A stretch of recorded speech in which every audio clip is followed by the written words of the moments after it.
Rapaziada, beleza? Seja bem-vindo ao canal Setor Music Play. E cara, é o seguinte, lançou recentemente, dia 3 de abril, a série do Devil May Cry, série no qual eu sou muito fã do jogo, zerei todos os jogos. O que acontece, mano? A série lançou, eu fui assistir tudo feliz até o episódio 1 e 2 mais ou menos, e cara, a minha cara foi lá no chão. Que série paia, mano. Na moral mesmo, que série paia. Já começa porque esse diretor também fez Castlevania, né? Até a quarta temporada, depois ele teve um problema aí com coisas com relação a abuso sexual, alguma coisa assim, tá ligado? Contra o roteirista, depois processou a equipe. E Castlevania também é outra bomba. Eu também sou muito fã do jogo. Esse cara praticamente gosta de ficar descaracterizando personagens. Mas vamos por partes. Muita gente aí já tá depositando muito rage na série. E cara, eu vou fazer o mesmo. Você é fã de uma saga há muitos anos, você tá querendo ver um personagem querido pela galera. Aí você vê o quanto ele é bobo e você fica de cara também, né? Vamos lá, a série gira em torno do vilão chamado Coelho. Esse vilão, ele quer a espada de Esparda para poder... Ela tem a capacidade de interligar o mundo dos demônios e o mundo dos humanos. Fala numa mensagem que é para eles caçarem o caçador. Eles, que se chama Dark-Con, que, mano, é outra coisa chata na série. A Dark-Con são uma equipe de caçadores de demônios que é do governo.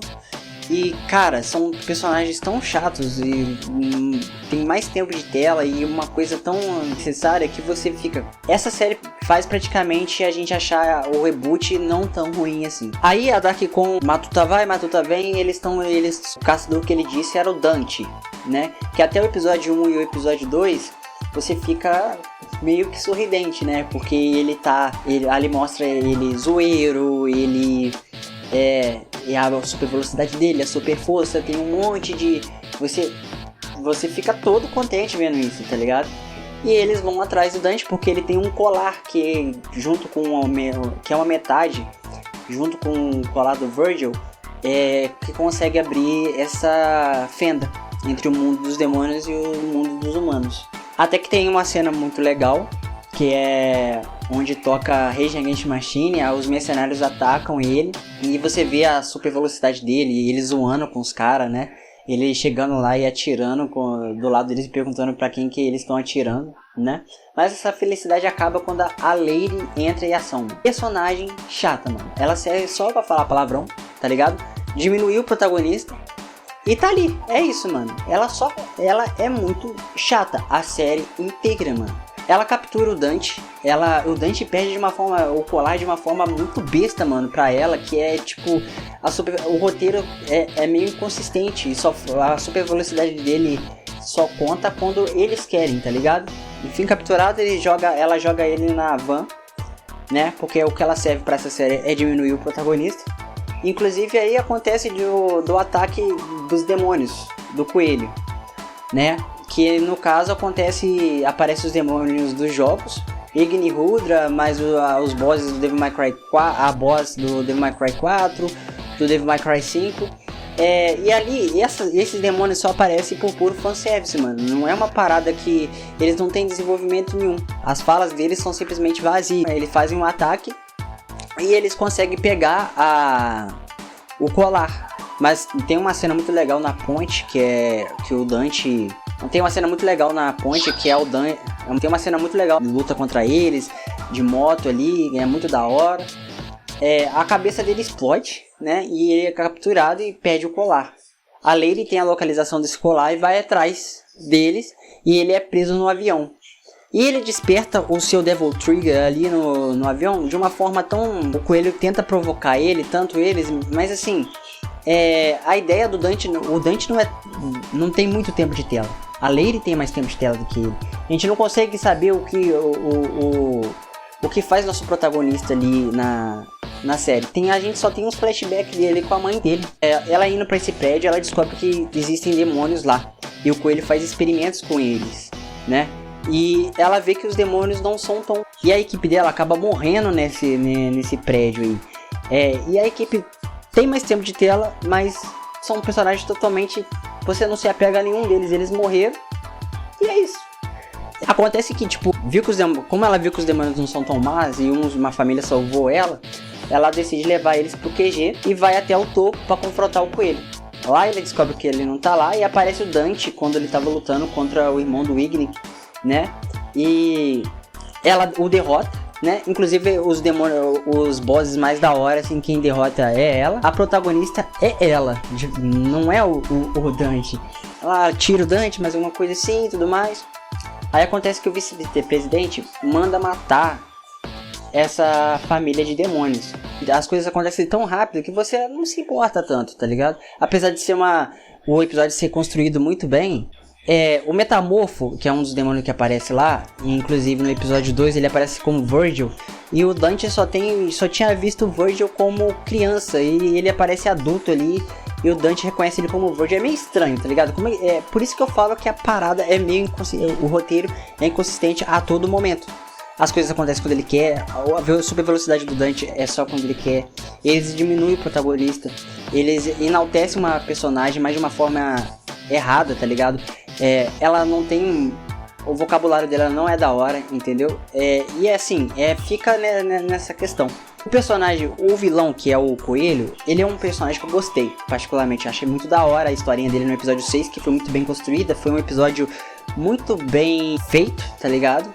Só que assim, ele morre de uma forma no final tão... A série Devil May Cry é simplesmente uma série que acontece coisas, tá ligado? E pronto. Enfim, o episódio 6 conta a história dele, que o mundo dos humanos era uma merda pra ele, sofria bullying. E ele descobre essa fenda que vai pro mundo dos demônios, lá ele faz amizade com eles. E quando o Moar lá não dá pra sobreviver, tava matando as famílias, ele tenta trazer eles pra terra. Lá ele encontra com a Dark Con e infelizmente lá eles matam a família dele, né, dos demônios, e acaba ferindo ele. Ali que nasce a revolta dele quando ele enlouquece, né? O episódio 6 é um dos episódios que eu mais curti da série. E a trilha sonora. A série não é assim de todo ruim, né? Eles colocam bastante no metal ali, bandas como Limp Bizkit na abertura, Rage Against the Machine, apesar que a trilha sonora às vezes dá uma atrapalhada, mas é da hora. O roteiro é tão fraco, não acrescenta em nada ali, entendeu? Os demônios que devia fazer parte mais essencial na série, eles têm pouco tempo de tela. O protagonista tem pouco tempo de tela. O tempo que eles tiveram esforço de fazer tempo de tela na Dark Con, focado na Lady, eles podiam ter caprichado melhor nesses demônios. Tanto que quando os demônios lá é explodido pelo comando do vice-presidente, o Metamorfo se mata, explode o prédio e tipo... Aí você fica, mas por quê? Se sacrifica pra matar a equipe da Dark Con, mas por quê? Se eles faziam experimentos com esses demônios. Não faz... não é uma parada tão... Você tá vendo como é que a parada é tão rápida? Qual que era a relação do Metamorfo com esses demônios? Por que ele fez isso? A série não dá tempo de tela pra você poder se importar com os personagens, tá ligado? E o protagonista, o Dante, cara, que personagem mole, mano. Ele a todo momento, ele é xingado pela Lady, ele é traído por ela, tá? Os tempos de tela que ele aparece não são bacanas. Você vê o personagem que você gosta sendo diminuído a todo momento. A Lady é uma personagem chata. O vilão é legal, só que não é muito bem desenvolvido na série. O mistura de vilão de Resident Evil 6, tá ligado?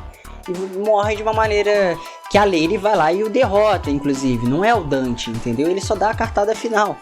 Aí você fica tipo, caraca, mano, que chato, mano. Eu sei que é uma mídia diferente, certo? Só que, cara, custava ter um pouco mais de carinho com a obra original, como The Last of Us teve, Fallout teve, entendeu? Então é difícil poder fazer uma parada dessa. Mas enfim, a Castlevania até entendo um pouco, porque a série, o jogo em si não tem muito diálogo. Mas mesmo assim, a descaracterização dos personagens que são mais amados é tão que você fica revoltado, mano. Você percebe que a estúdio americano não consegue adaptar uma obra japonesa direito.